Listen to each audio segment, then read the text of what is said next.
Hi, welcome to IELTS How To, your favorite YouTube channel on learning how to pass your IELTS exam. So today I prepared something very special, and that's something I teach my students in the class as well, which are two specific tricks that will help you to increase your score in the writing section in both Task 1 and Task 2. And doesn't matter what's your English level, it's going to be super simple for you to implement regardless of where you are in the world or where you are in your IELTS journey. So let's get started. So as you may know, in the writing section, you're getting marked on 4 criteria. The first one is your task achievement, which is how well you answered the question, if you covered every single thing. The second category is coherence and cohesion, which is partially your structure, but one of the important things is also paraphrasing. The third one is your grammar and the range of the grammar that you use, and the last one is your vocabulary. So today specifically, I'm going to teach you 2 tricks on how to increase and get the maximum score for coherence and cohesion. So part of it is getting the right structure, which is not a big deal. That part is easy. But one of the most important things in the IELTS tasks is how to actually paraphrase the questions. As you guys know, you need to cover every aspect of the question to get a high score. And if you don't know, you can watch some of the previous videos that we made. But specifically for coherence and cohesion, one of the most important things that you need to master is how to paraphrase. So what does it mean to paraphrase? That means I have to convey the same context, the same vocabulary, the same words, and the same meaning, but in my own words. Paraphrase. And that could be a little bit tricky. And one thing you'll notice in particular, and shortly you will see an example with a real question and how we can approach it, is that whenever we try to paraphrase, oftentimes, even my students in the class, they try to find synonyms word by word by word. So if the sentence is, the boy threw the ball, they try to say, the young man tossed a round object. So you see, I'm giving you a very simplistic example. What happens, again, this is a bad example, don't do this in your exam. But what happens in this situation, our wording is kind of clunky and it doesn't actually go well together. And even though you're able to find the synonyms for each word, it's missing that flow and it's missing what the examiners are looking for to get band 7 and above. So I'm going to give you an easier and a much more effective way to do the same thing. Let's jump into the example. So what you'll see on the whiteboard behind me in 1 second is a question that somebody recently had in their writing task 2, in their essay. Now I want to emphasize that I'm giving this example for the essay in particular, but you can also apply it in task 1. Whether you're doing the IELTS academic or general, whether you have to write the letter or whether you have to describe the image, you can use the same 2 simple techniques. So let's have a look. My question is the following. Many local shops are closing down as they are unable to compete with larger supermarkets. What impact does this have on the local communities? How can this situation be improved?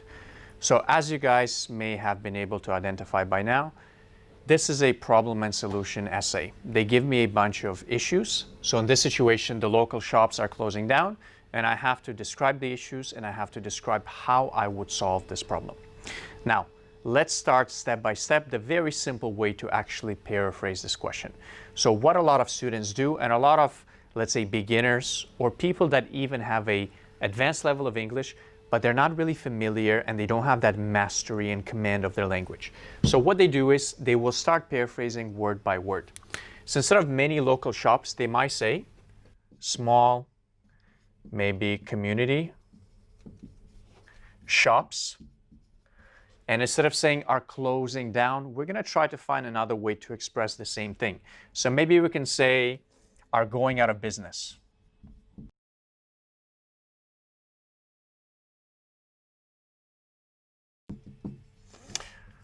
So why are they going out of business? Obviously because of the large supermarkets. Now I need to find another way to express the same thing.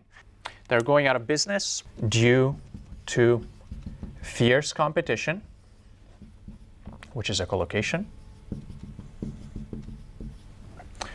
Rather than saying from large supermarkets, maybe we can say brought upon by So instead of larger supermarkets, we can say maybe massive supermarkets.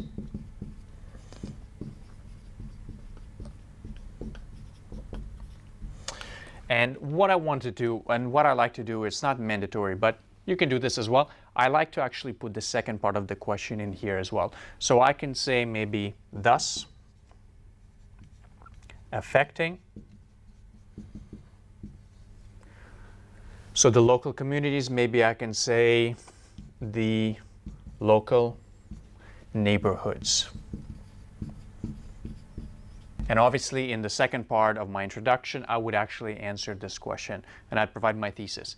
So if you did this, actually, that'd be very impressive. You'd be doing very well. For example, with the exception of the word supermarkets, we were actually able to come up with a lot of different synonyms. And even instead of supermarkets, we can come up with mega malls or large shopping centers or something like that. So in this situation in particular, let's say you finish your essay early, which you should do, and you're spending your remaining time revising, checking for your mistakes, but in this case, you also want to improve the grammar, and you also want to show off your mastery of English. So here's what we can do. The first trick, and this is one of my favorites, is it's very simple, but we're going to write the sentence in reverse. So what I'm about to do, I'm about to scramble the whole sequence. We're going to rearrange this sentence completely. Okay, so we can say maybe massive supermarkets. Massive supermarkets. So what are they doing? They're bringing fierce competition. Are bringing fierce competition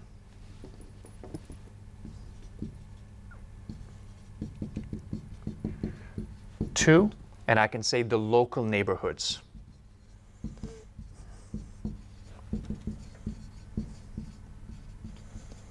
To the local neighborhoods. Thus, and what are they doing to the small community shops? So we can say driving small community shops out of business. Let's see if this makes sense. And I'm doing this on the spot, by the way. I didn't prepare that. So, massive supermarkets are bringing fierce competition to the local neighborhoods, thus driving small community shops out of business. So you see, it's the exact same sentence with the exact same meaning, but what we did, we just completely scrambled the sentence. Now, this is trick number one, and I can do a few more examples in a second. I want to introduce you to trick number two. So trick number two is changing passive voice to active voice, or active voice to passive voice, and vice versa. So what you're doing in this situation, you're actually not changing the meaning, but you're showing off your grammar. And that's also going to help you actually show that you excel and you have excellent grammar and a wide range of grammatical tools in your arsenal that you can use. So let's have a look how we can do that. So the boy threw the ball. Now, if you were to guess, is this an active sentence or is this a passive sentence? Maybe your grammar knowledge is really good, so you already know the answer. This is actually an active sentence. Why? Because the boy is doing the action. The boy is doing something. In this situation, the boy, which is the person, threw the ball. Now, how can we change this into a passive voice in a passive sentence? We're going to work in reverse, meaning rather than talking about who's doing the action, we're going to talk about the object that the action was done to. Sounds confusing? Let's make it really simple. Now here, the boy is doing the action and the ball is receiving the action. Make sense? I threw a ball and you caught the ball. I'm doing the action and you are catching the ball, you're receiving the action. Now we want to turn this around and go the other way. So how do we do this? We're going to do the following. We're going to write in reverse the ball, but we're not going to say the ball threw the boy. That doesn't make any sense. You're going to fail your exam. So don't do this. But what happened to the ball? The ball was thrown by the boy.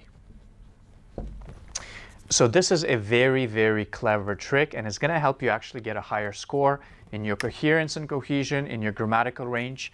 The reason why is this. Back to the example I gave you guys earlier. If I try to swap the word the boy for the young man, instead of threw, I said the word tossed, and instead of the ball, I said the small round object. What I'm doing is, in this situation, I'm keeping the same tense. The boy threw the ball, or the boy tossed the ball. I'm using past simple. But in this situation, look what I'm doing. The ball was thrown by the boy. So actually, I'm changing the grammar of the sentence as well. And it's a very simple trick, but it helps me actually show off my grammatical range. But it's also going to help me with my coherence and cohesion. So that's a very simple example. Let's go back to this sentence that we have over here. And you can use a combination of these two.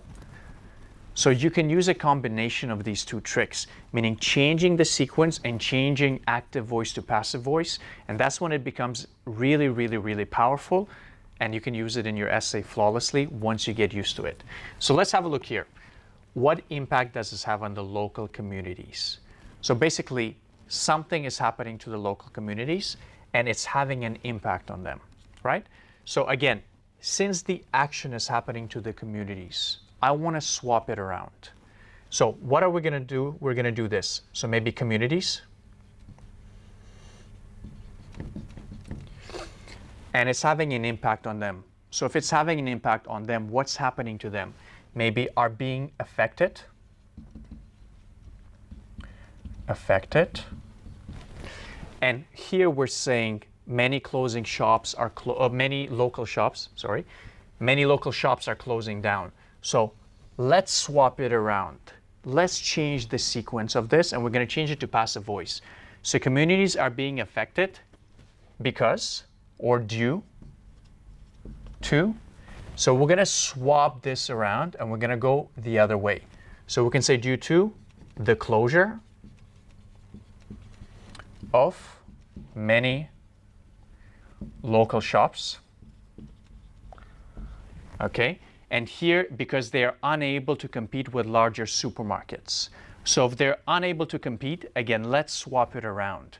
So if they're competing, and we can say as larger supermarkets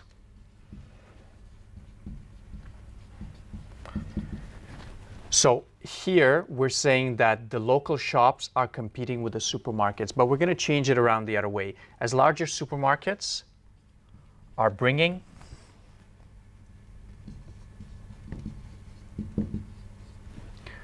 in fierce competition.